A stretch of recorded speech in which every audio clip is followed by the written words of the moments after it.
How do I tell if there's audio? Oh, I have audio. All right. Please be patient with me while I head for my web browser to invite other people to this session. Thanks.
Hi guys, are any of you able to hear me?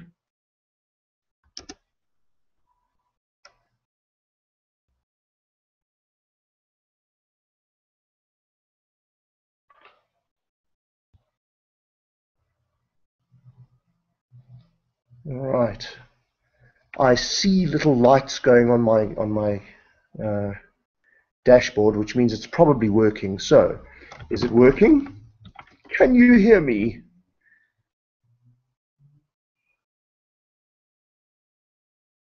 Is there anybody out there?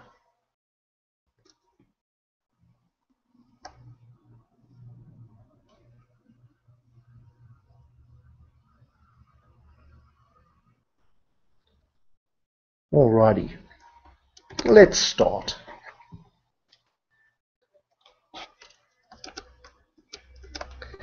Hello, ladies and gentlemen. This is Roy Blumenthal from Johannesburg, South Africa.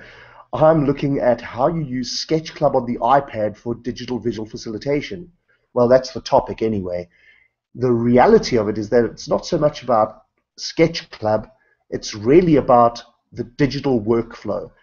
Because a lot of people who use analog for their visual facilitation have asked me how you go about doing visual facilitation on a computer.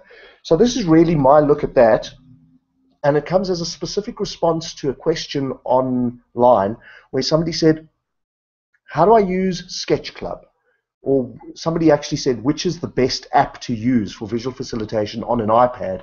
Now, I've tried pretty much everything there is on the iPad, and as I see it, there's only two possibilities for using iPad professionally. One is Sketch Club, the other is Sketchbook Pro. Sketchbook Pro on the iPad isn't quite as good as Sketch Club. However, on Android, Sketchbook Pro is probably the only option. On iPad, Sketch Club is by far the best. So what I'm going to do is I'm going to look at the interface of Sketch Club, and I'm relating it to using any program, because really these things are much of a muchness. They all work in the same way. They've all got layers. They've all got options for you to choose a brush, choose a different kind of brush, choose different colors, line thicknesses, those things. And these are the things we're going to be working with when we do these things, when we do things live. So I'm just going up to this next thing which I pre-prepared. This is one of the things you get in digital visual facilitation. You can have layers that are pre-prepared and hidden, just like I've shown you here. Before I start, I'm going off to the web page to have a look if this is in fact working. Let's see. I appear to have one viewer on YouTube, and I seem to have various people who have joined. So there are 5 people, including myself, who are online. Florence says, I hear you perfectly. Lim Su Min says, hello, hello. Florence has sounds. Oh, fantastic. All right, guys.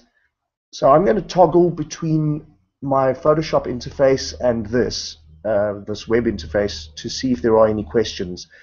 If you have any questions, please let me know. And I hope I'll remember to come back and look at these things. Back to Photoshop, the Sketch Club interface. This is pretty much like any interface. You have your menu items, you have things happening. What I'm going to do is I'm just going to run through them. You'll notice on the bottom right of my screen, I'm working on Photoshop right here. This is Photoshop CC. My workflow is a very simple workflow. I use 3 or 4 or 5 layers at a time for a specific piece of information. I then merge those layers and I change their size. So let me show you this. I change the size and I put it wherever I want it on my canvas. In a nutshell, that's my workflow. Draw something on various layers, resize it, change it, go to another layer. Okay, so I'm just escaping out of that. I'm going to now show you the Sketch Club interface as it applies to my workflow. So right here is the layers menu. Before I do that, sorry, I've done this before a half an hour ago and there was no audio, so this explains why I'm a bit sort of tongue-tied.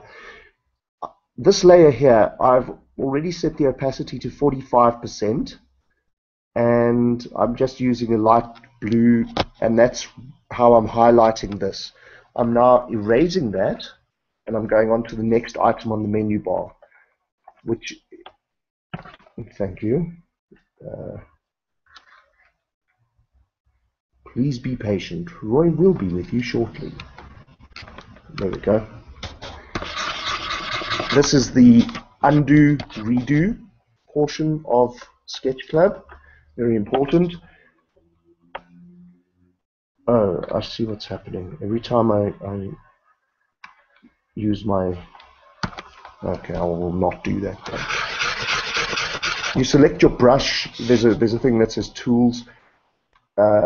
When you've selected brush, it says brush. When you've selected pen, it says pen.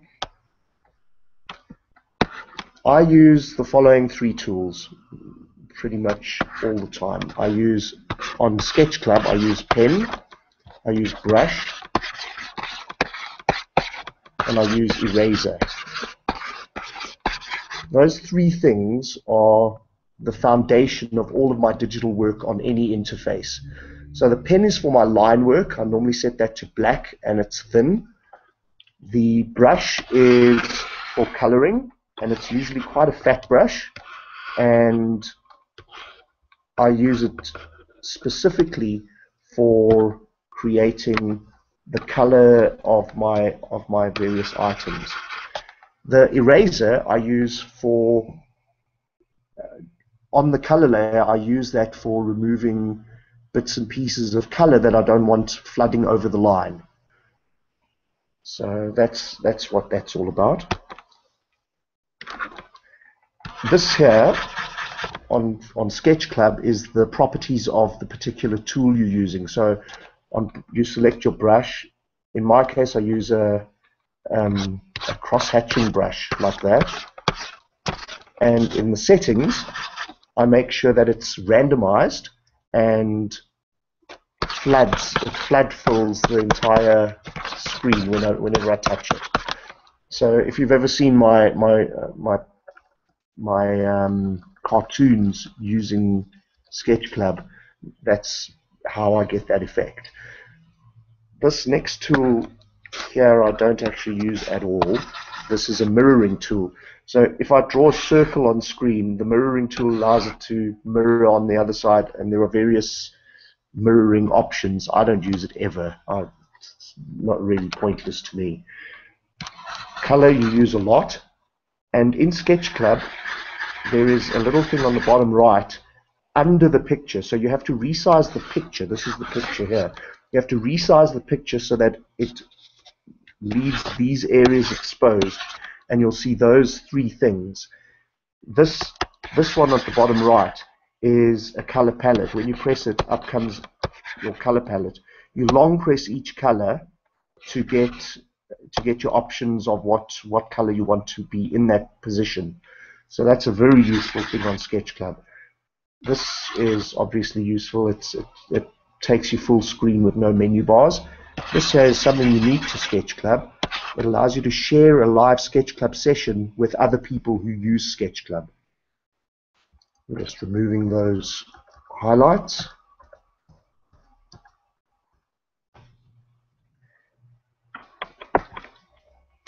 You're not going to use that much. That's just Sketch Club specific things.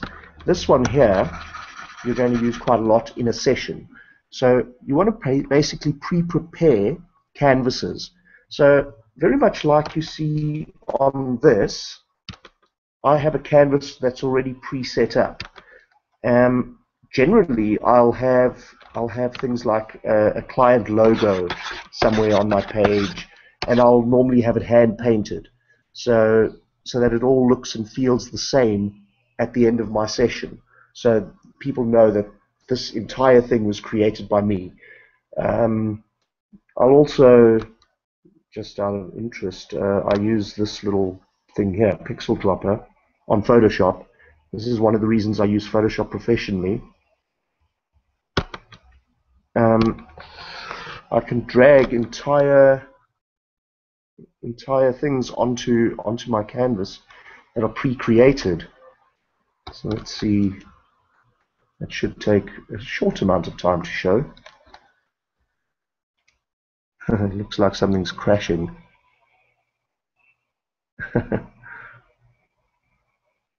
Have I crashed Photoshop? No. So it's here somewhere. Let's have a look.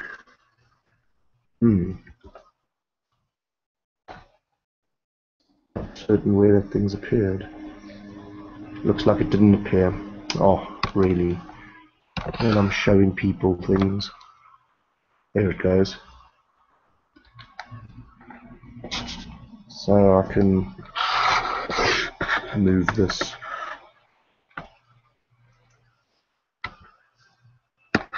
Just so you can see what this is.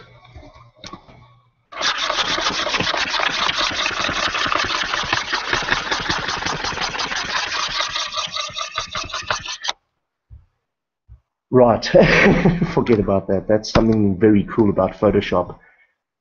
Oh, you know what? I think I'm just going to quickly go to the website, have a quick look if there are any questions. Alright, last thing it says is excellent, and that was from me. I'm just reloading in case something's different.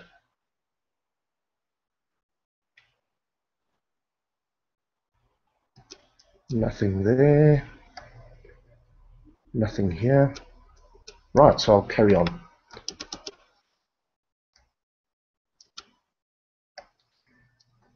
So yes, on Sketch Club, so I'm going to remove this thing I've said logo.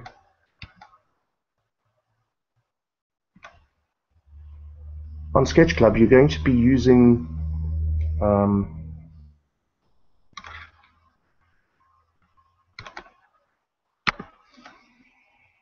this thing quite a lot in order to you'll create your background, you'll save it, and in here you click on this and out comes a little thing that says load, and then you just load your pre-created thing. One of the things about working on the iPad, just a very important thing, you've got to understand this, is that the iPad is not necessarily the best interface for live work where you're presenting your stuff on a screen using a digital projector. iPads are pretty much underpowered. They're not the greatest tools for projecting what you're showing, because they use RAM to do that, and that RAM is at the expense of whatever you're doing.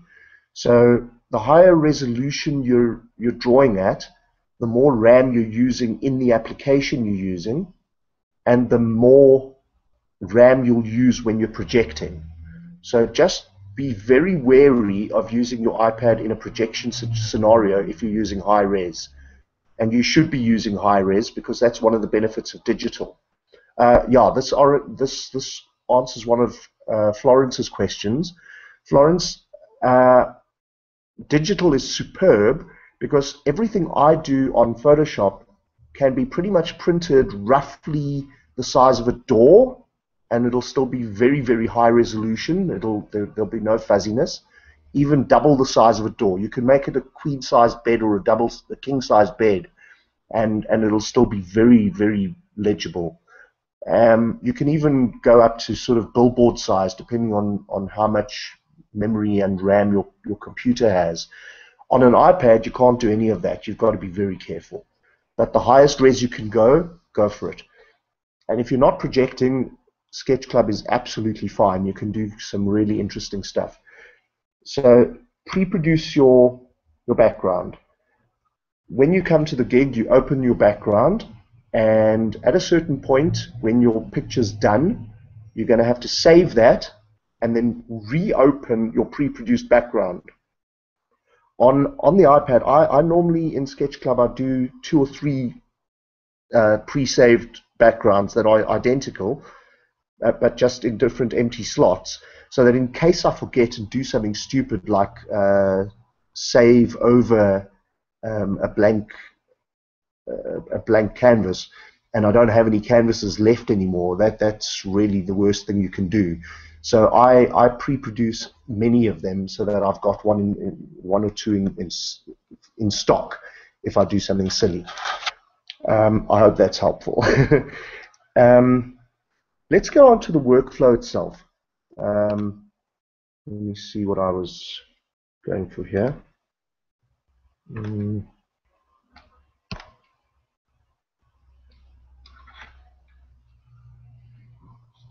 Layers, tool settings, color, actions. I preset my tools. So I know that my pen is a specific pen. I know that it's set up for lettering as well as line work and drawing. So I can letter using my thing, or I can draw.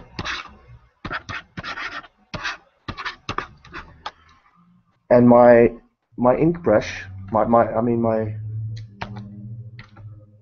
coloring brush is a specific thickness already predefined, and that's in all of the programs I work in. And oh yeah, let me actually demonstrate.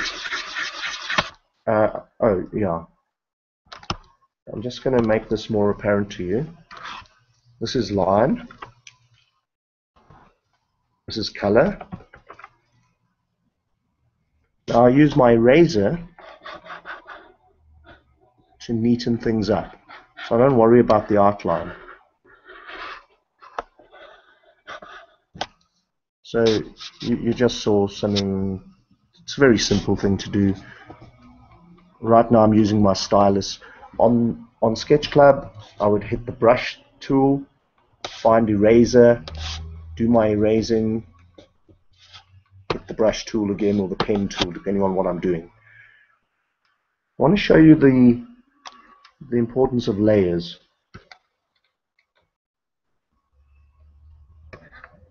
Where do I find it?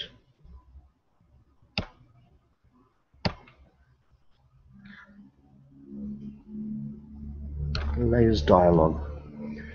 When you click on the layers dialog thing on Sketch Club, it's very much like the Photoshop layers thing. You have a set of layers. This is the top layer, this is the bottom layer. You can create new layers using buttons here. This is an opacity tool over here. Beg your pardon. This is an opacity tool. and this is a blend mode. The opacity tool, generally you're going to be working at full opacity. Colors, you can change the opacity down. Normally you want your line layer to be fully opaque. This is fully transparent over here.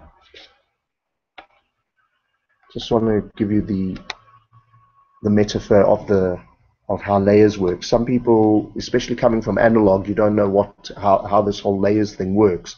Very simple idea. This layer here at the top and at the top on Photoshop corresponds to a piece of tracing paper that is at the top of a pile of layers of tracing paper. So all of these things are sheets of tracing paper. The one at the bottom is logically the one at the bottom of the pile. That's the thing that you're going to be seeing through all of these things, all of these other sheets. So the lower you go, the further down in the stack it is, the more obscured it's going to be by the things above it. Let me make that horrible sound stop so that we don't hurt your ears anymore. Oh, I think it's opportune to apologize at this point for the fact that this horrible squawking sound is in play. In the previous, in my previous attempt to do this hangout, my microphone, which I purchased, seemed to be working. I could hear it in my headphones, but it didn't work. The microphone I'm using right now is the one on the laptop, and unfortunately, the sound you're hearing is my stylus on my tablet PC screen, which is attached to the laptop, of course. So you're hearing this terrible scratching sound. It doesn't sound like that to the naked ear, but to the microphone of the laptop, you're pretty much hearing the worst. So the layers. You've seen me draw my line work on the top layer. You've seen me do color underneath it on a lower layer. And you've seen me erase where I didn't want things to be. That's essentially my workflow for a particular item. The next step in that is something I think you saw me do a few moments ago, where I'll draw something and resize it. You can do this using a button in Sketch Club and using your Control-T or Apple-T command on Photoshop. So I really just, all I did was resize this thing. I have no idea what I just did. Okay. I just used an obscure Photoshop keyboard command that I didn't intend using. So I'll do this again. Oh my goodness, I've gone grey somehow. What have I done? View. Gamut warning. Right. So Control-T, Apple-T, resize, take wherever I want it to be in my layout. Which then brings us to layout.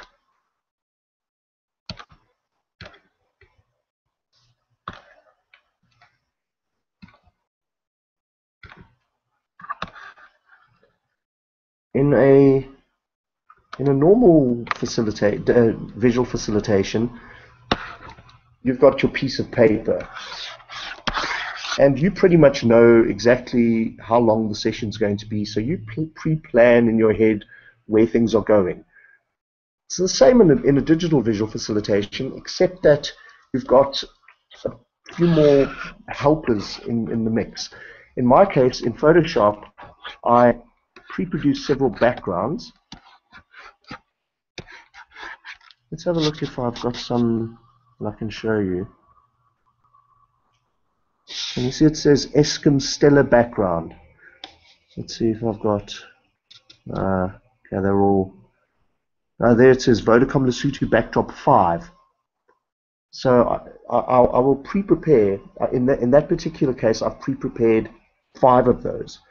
So that I can open 5 instances of them without interfering with each other, so that when I save, I'm not saving over anything. So I'll have those things actually loaded on my computer at any given time in a session. So say Canvas 1 is the one I'm working on. That's got various bits and pieces on it. And the client goes off on a tangent that I didn't expect. And I quickly move over to Canvas 2, which is blank, and I can do stuff on there that wasn't in my thought flow. And I can later, in pre-prod, I can actually put it onto the main canvas, can find a space, I can resize this, and I can reorientate it. And because I'm working digitally on layers, I can even maneuver various elements of this picture and put them where I want them. So that's one of the key positive aspects of working digitally, this thing of using breakaway canvases that you can then integrate into one main canvas. That is essentially what I do. I hadn't intended showing you any canvases, but I suppose I might as well. Let's have a look. That's CETA. One that I can show off, because it's not protected by client confidentiality. So you can see that this is a set of things. That's one entity there. That's another entity. I did these on different boards, on different Photoshop files, and then brought them in together later. And you can see this question and answer session here. This is sort of how I metaphorized the question and answer session. The question came from the audience, answered by the person who I did the caricature of. So you can see how that worked there.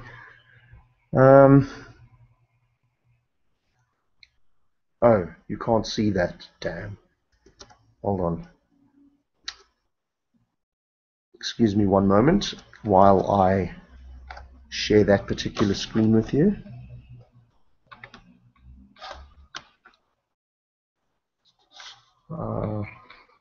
Hello.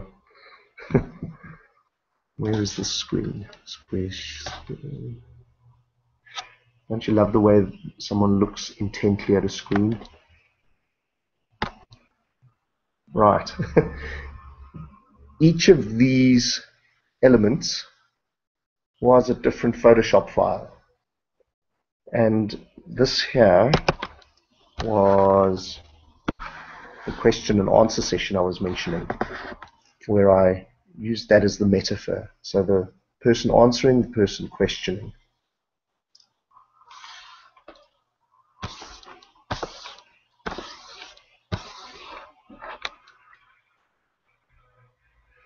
Right, let's go back to sharing the Photoshop screen.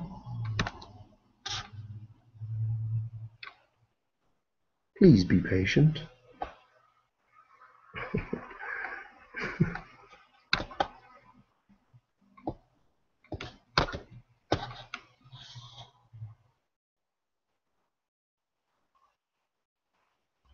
That looks like Photoshop.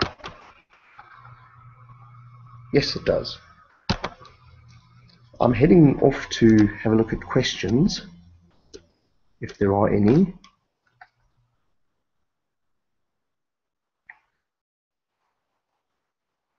Right, no questions here. No questions here. Still see sound. This is a very good thing. When you work on Sketch Club and you're using layers, what you're going to do quite a lot of the time is you're going to conflate your layers. So you're going to merge them. You have to, because you can't do On a computer, you can have infinite layers, and you're pretty much not going to run out of memory. But on an iPad, you have a limited number of layers. So in Sketch Club, it depends on your iPad make. Mine is an iPad 2, which is old time, but the later iPads, you can have bigger layers, bigger, higher resolution. But regardless, when you finish a drawing, you're going to merge it, resize it, and hide it. So that little eye icon in the layers menu, you're going to tap it, and the eye is going to go blank, and that layer will be invisible. You're going to then park that and forget about it, and move that layer somewhere where you don't want to use it. Then you're going to do your next set, your next picture. So let me metaphorize it by actually doing this, putting it out of the way. Because you're going to want to work full screen all the time in Sketch Club. So draw whatever you're going to draw, your layers, however many there are. When you go into the layers menu, as you can see in Photoshop here, you can actually see a little depiction of what's on that layer. So you know roughly where to place it. So I'm going to place it there. When I bring this back, okay, I guessed wrong. So let's move this.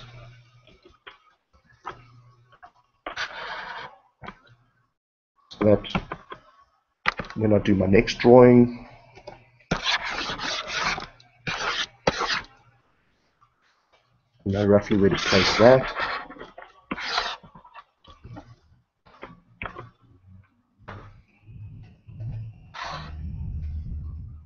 Alright, so you build up your picture in this kind of way. You can do it a lot more accurately on Sketch Club because the icons on the layer thing are so much more clear. But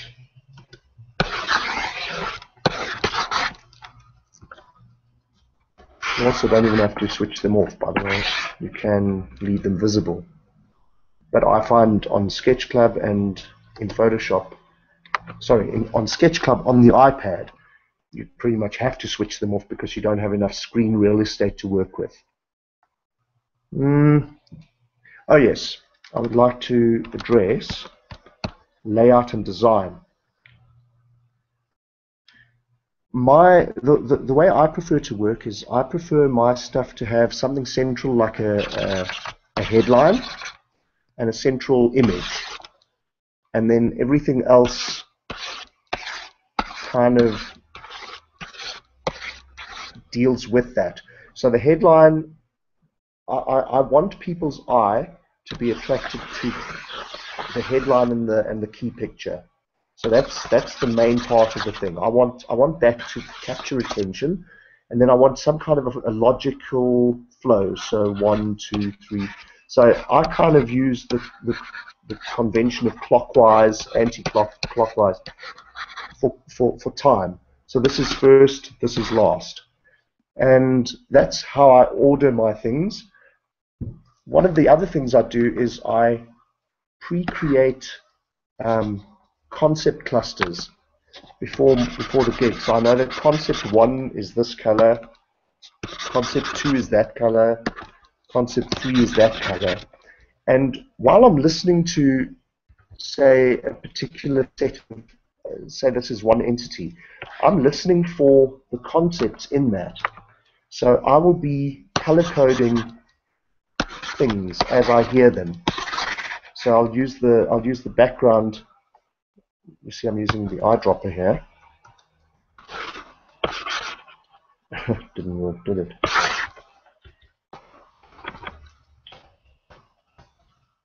Don't know why. Anyway. So I'll be listening out for those things as I go along. And I will be conceptually ordering things and bucketing things for the viewers as we're working. Something that I do is I work big screen. So my stuff is almost always projected. Very seldom is my stuff just happening on my laptop with the client seeing it later. So that's one of the big advantages of digital as well, is attention direction. While I'm drawing, I can draw on this piece of screen while these things are invisible. And I can pretty much have high res all at the same time. So, you know, you're not seeing a degraded image here. You're seeing a pretty solid image. And using my brushes, this is all legible at whatever size I'm working at. And I can then zoom out when I need to. So people can see what I choose them to see, and I can direct their attention to what they need to see, what they need to think about. It also lets me hide certain things. There's another technique I use, which is the brush away. So I'll prepare a surface, say something like this, and at a certain point I'll use my eraser tool to reveal what's beneath that surface. So it looks like I'm drawing, but I'm actually erasing. That's the effect I try and create. Sorry about this raspy sound.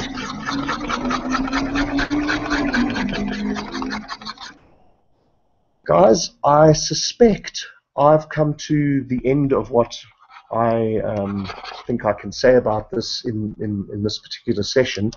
I'm heading over back to the website to see if there are any questions. Nothing on this portion of the website. And let's go back here. I see Laura asking, can you explain the options in the layers, normally normal, multiply, etc., and the boxes at the bottom? Okay, Laura, I'll get to that now. Florence asks, have you tried PS for Android, Photoshop for Android? Yes, I will answer that now. Any other questions, guys? Please feel free to ask. I'm now going to hang out on the Hangout screen so that I can see these questions appearing. Let's have a look. Okay, Florence, yes, I have tried Photoshop for Android, and it's very much not a drawing tool. It's really a photo manipulation tool as I see it. On Android, the only program I would really use professionally is Sketchbook Pro, and I have used that quite often on my Note 2, which is a little small, but I did some caricaturing events using the Note 2, and that's what I used for that. I'm not very happy using the Note 2 or the Note 8 even, or the Note 10.1, maybe the Note 12.1, maybe that would work. But I find the size is really not useful, and I really don't like the software. Sketchbook Pro is not the best piece of software that I've used. Laura, on Sketch Club, you want to know about the layers and those blend options. All right, blend options are, wow, they're complicated. They're a Photoshop thing. They come out of Photoshop. Photoshop invented those. And really, you've got to play around with them. So just think of them as ways of changing the properties of the tracing paper on that particular layer. So imagine you've got black line work on the top, and that is 100% opaque, and it's normal. So that's how it normally would be. You've got this this tracing sheet that is perfectly black and perfectly opaque. Then you've got some color below it, let's say a pink face. And below that you've got, say, some shading of the face. The face is, okay, I'm going to have to change the way I'm saying this. So I'm heading back to Photoshop so I can demonstrate. Okay. All right. Line, shade, color. All right. On the line, on my line, I'm just going to draw. Oh, beg your pardon. On my line layer, I'm going to draw a face.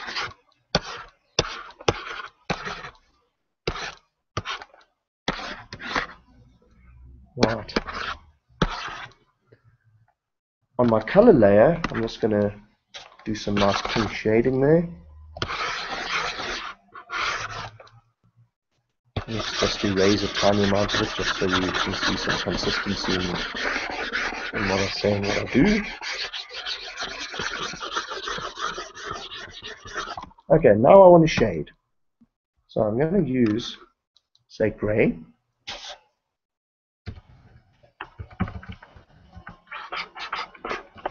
Now, clearly, I don't want gray on my picture. What I can do is I can choose a blend mode. Multiply makes takes the white out of the image. So whatever was white disappears. Now I'm going to use my arrow just on Photoshop to show you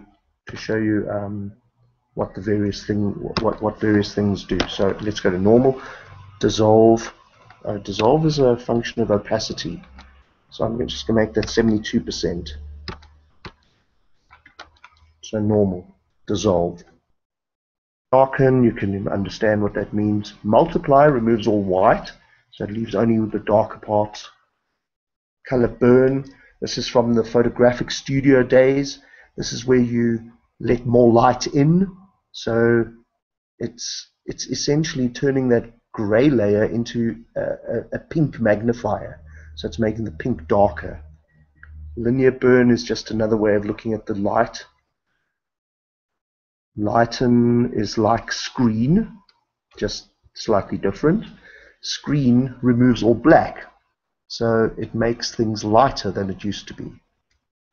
Color dodge, it's another thing that you used in the photographic studios. Overlay is a kind of a texture thing, so if you have a textured color or textured item, it would change the texture of what's underneath it very subtly. Hard light, you can see a very tiny difference there. That's as if there's a very bright light shining through that, and it's leaving a little shadow. Linear light, pin light. These things you're not going to use much. The things you'll use most of all, if you ever use these things, will be normal, multiply, when you have something white, like say you import a logo from a website and the background is white and the logo is whatever color the logo is. You can bring that onto a layer, set it as multiply, and all of the white will disappear, leaving pretty much the logo behind, which is kind of useful. You're going to use screen sometimes, and you'll use overlay quite a lot if you use texture. That's pretty much the only times you're going to use those things. Generally, you're just going to play with your color and your you can play with the opacity of the color. But in this particular scenario, where I'm using gray for my shading, you'll see that this is a multiply layer. So now I'm going to use a screen layer, also gray, and I'm going to do some highlighting.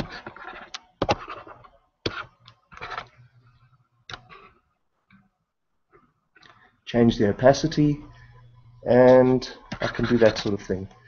That's pretty much what you're doing when you're using those layer blend modes.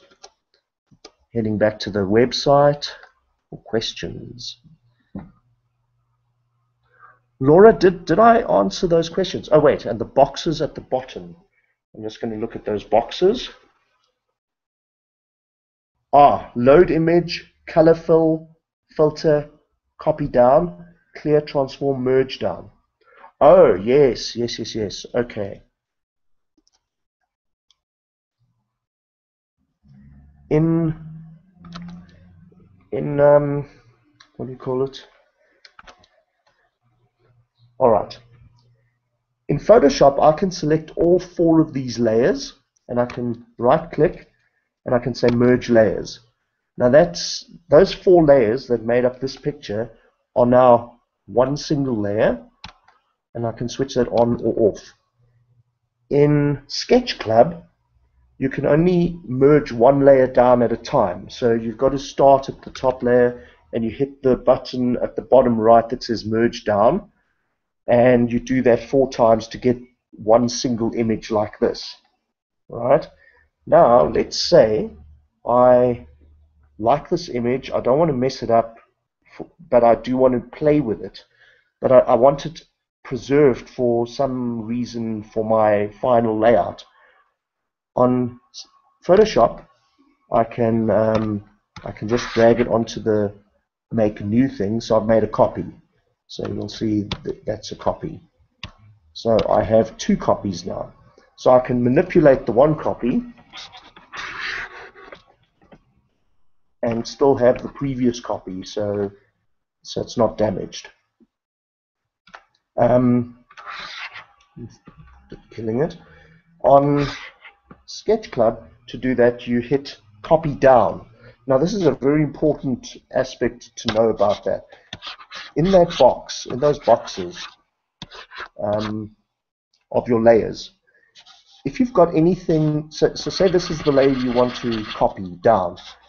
If you have anything in here and you hit copy down, it will replace whatever's in there. So you must make sure that you use a blank box, a blank layer there. Okay. Transform. Oh, transform in Sketch Club is pretty intuitive. It's very much like the Control-T in Photoshop, where it gives you a box and you can change things. So it allows you to do that pretty much freehand using your pinch maneuvers. So you can use 2 fingers to rotate it like that, and you can move it around. You can do that sort of thing to it. And that's very useful. Like, say you write text big, you can bring it down small and put it in the right place. That's what I use it for. Clears the layer. So it's very much like this in Photoshop. What I did there was I just dragged it into the dustbin, dragged that layer into the dustbin. Filter is that allows you to do adjustments. So let me get back there. Filter. I can change the contrast. So it's very similar in Photoshop to these things here, adjustments. So brightness, contrast. So taking the brightness down, in other words, making it darker, brightness up, making it lighter. I'll show you brightness up, increased contrast. Can't see a difference. Decreased contrast, can't see a difference. It's too, see there, that might make it. Yeah, this is the wrong kind of illustration for that. Increased contrast just makes more the delineation of blocks of color more obvious. Lower contrast blurs things. Doesn't blur, it makes things less obvious. Having a look again at what there is here. Colorful. This will just fill an entire layer with color. You could do that as the start for maybe creating a pre-produced canvas. So you'd make a particular layer a single color, then you'd import a picture and use a blend mode like multiply or overlay, and that would make things look a little bit different when they merge.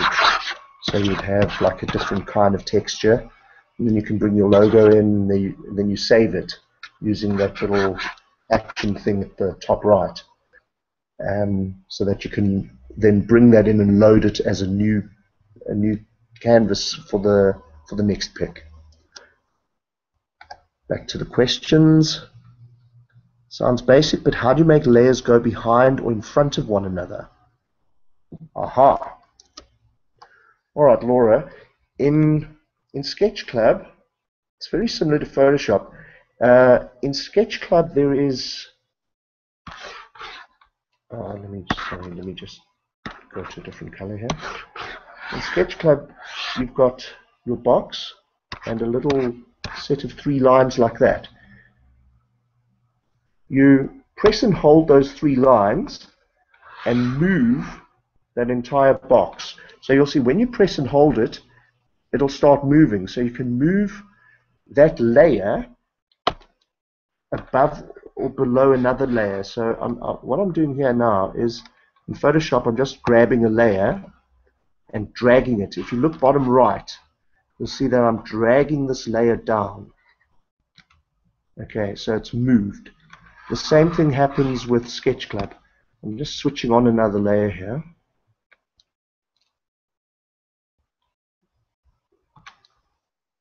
Okay, so this layer, sorry about the audio, I'm now going to drag below the line layer. Can you see that? So I'm really just moving things around. And in Sketch Club, you do that using these 3 lines here. Does that make sense? Any other questions, guys? Anything else anybody wants to know about workflow, about canvas design?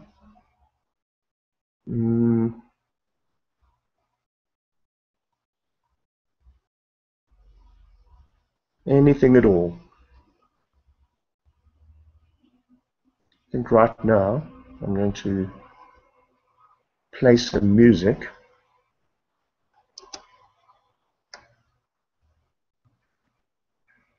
I'm going to give you the attribution for the music.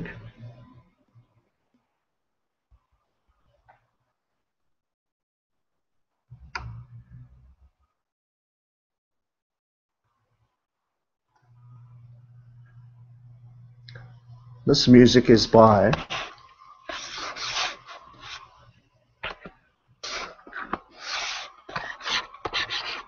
Anthony Ryakov, and it is licensed under a Creative Commons attribution, non-commercial, share-alike basis. That's why you're able to hear it live on this broadcast. Hangout. Heading back for questions. Sorry, Roy, I meant bring forward or back so the line drawing stays in front of color fill, for example.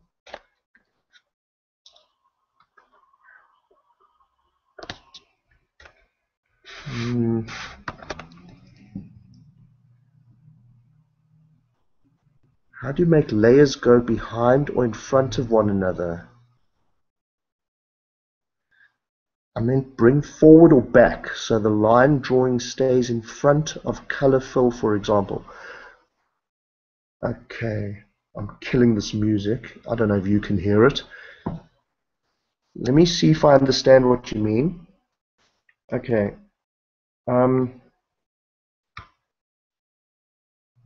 Let me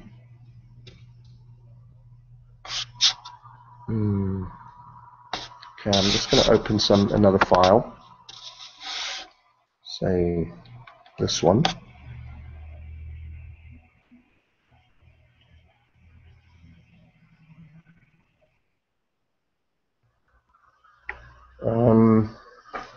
Let's just go to placing it. Okay, if I'm understanding you right, Laura, you're asking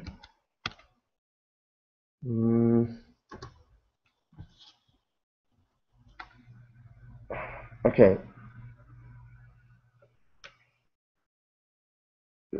let me see what I can do here. Okay,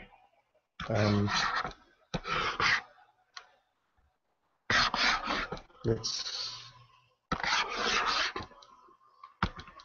okay.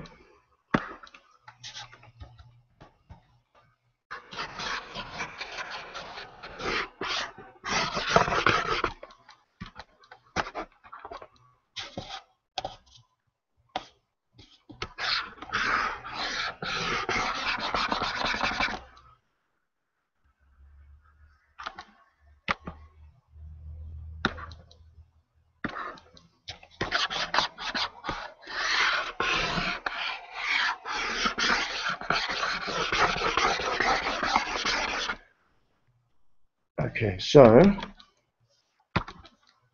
this is line, this is green,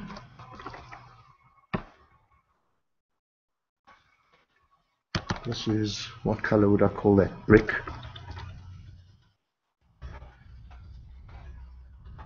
And this is yellow. Think about this as the stack of tracing paper. I'm just going up to the line here. So this stack of tracing paper contains 4 different colors, 4 different things. Currently yellow at the bottom, brick second from bottom, it was a green third from bottom, line work at the top. So I'm just going to move this around. So I'm going to move the line right underneath. Okay, so you can't see it, right? Now I'm going to bring it back to the top, and let's call that the top forever. So I'm not going to move the line. Now, if I move green, I'm just moving pieces of paper one below the other in the tracing paper stack. So I've just moved the green, I've just interchanged it with the brick. Okay, so now as you see, the brick is above the green, and now the green is below the yellow. So now I've just changed that order. I'm now going to give these things some kind of no, that's the wrong mode. Let's call it color. No, color's terrible. Multiply is probably the best.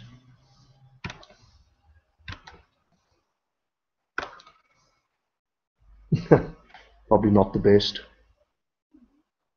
Alright, no, let me think of a different way of doing this. Make them normal, and I'll make them 50% roughly.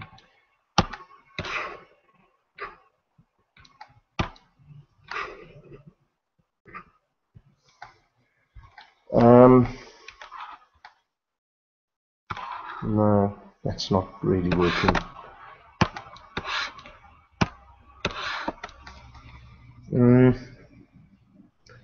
Let me move them around a bit.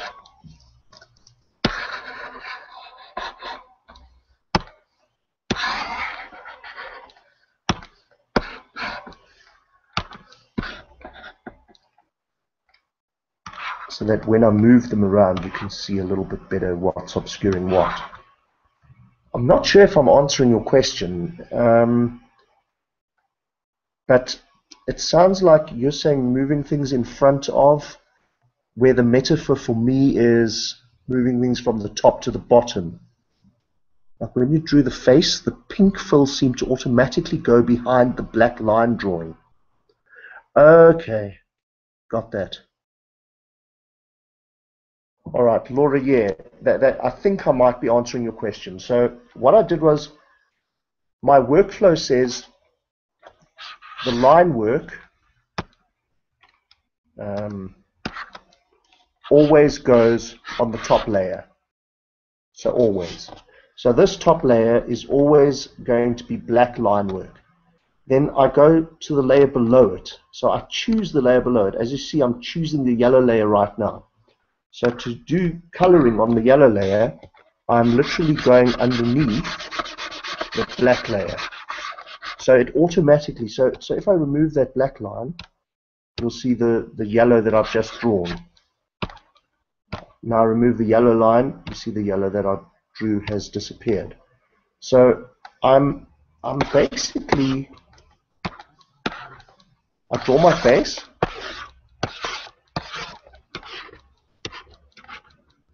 I go to the color layer below, I choose my color.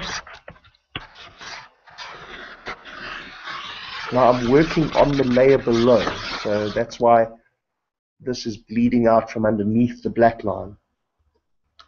If I go to this brick layer and I draw green, you'll see it's going below the red line, the red stuff that I drew. But I can change that by bringing it up. So now I've changed that.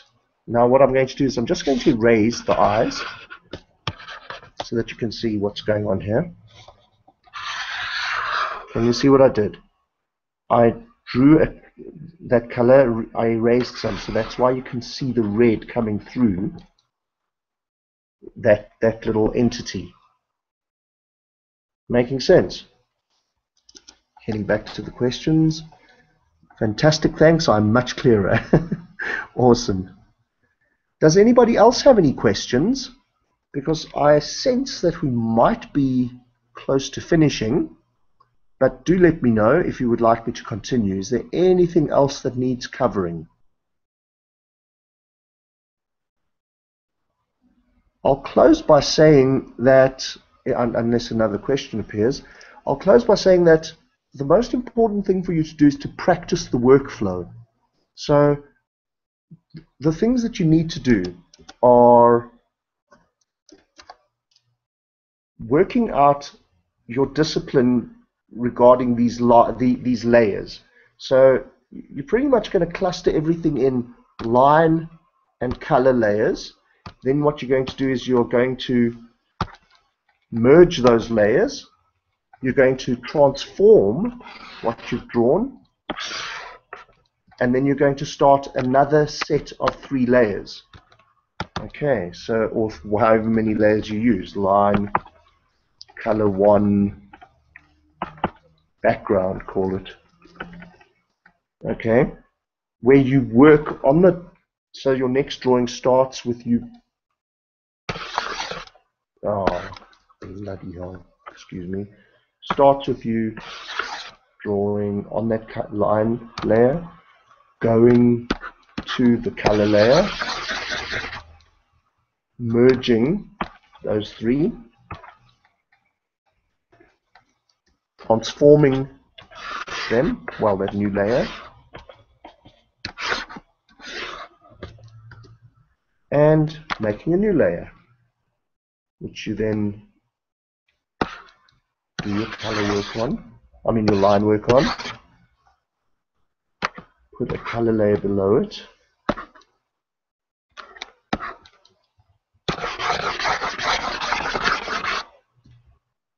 erase whatever you want to erase, merge, transform, move, new layer. See what I'm saying? Obviously that's going to be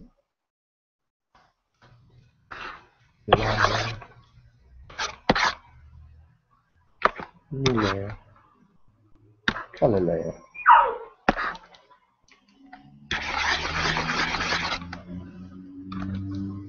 Merge, transform, move. That's pretty much the story of this thing's life. That's what you would be doing.